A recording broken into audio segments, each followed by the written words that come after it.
Have you ever noticed the variety of options people have today when it comes to choosing a church? Yeah. Now, maybe you haven't, but it does seem bizarre that all these options, by definition, are different, yet they are all claiming to be a church of the Bible. Well, yeah, they can be biblical churches while disagreeing with other churches as long as those disagreements are non essential issues. If you're disagreeing on, say, I don't know, divinity of Jesus, then that becomes a problem. But if the ultimate goal is to be among those Christ will save, how many churches will he save? How many options are there really? How many options? What? Multiple? I mean, you don't have to go to a specific church. There's. Wait a second. Don't tell me. Don't do it. Well, to get our answer, we will read what is actually written. In Ephesians, the chapter is 5. We'll read from 23, and it says this: For a husband has authority over his wife, just as Christ has authority over the church. And Christ is himself the Savior of the church, his body.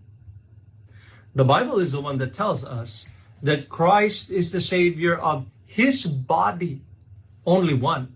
He does not have many bodies, which, according to the Bible, is his church, only one, not many churches. Therefore, the search is on.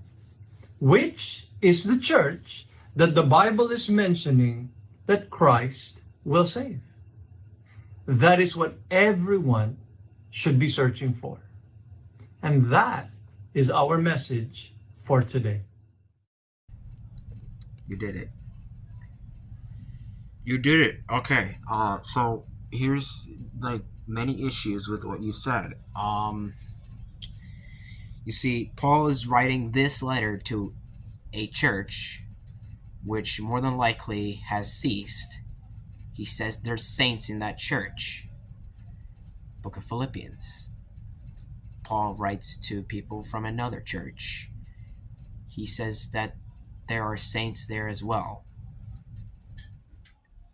So is there more than one option? Also, the book of Acts, multiple churches were started. Are there did the apostles fail to start good churches? What about churches that have ceased? Were they just out of the equation? Did we miss out on the true church and now we're all doomed? Um I think you see the problem with what you're saying.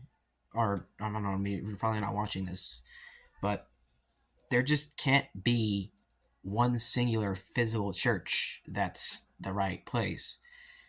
What Paul is talking about here is the invisible church, the universal church, which it includes all the saints, and it's not a physical building of a church, it's the invisible church. And Christ is the head of that church and is one with that church. So don't if you're watching this, don't be afraid of if I'm saying, like, if you want viewer and anyone who's watching this, don't don't be afraid about trying to pick the right. Well, be cautious, but like don't be afraid. Oh, which one's the true church? Because there are different churches that you can go to.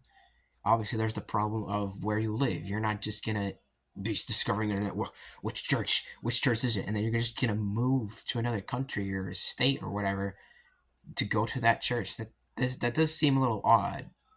And remember, we're not saved by works.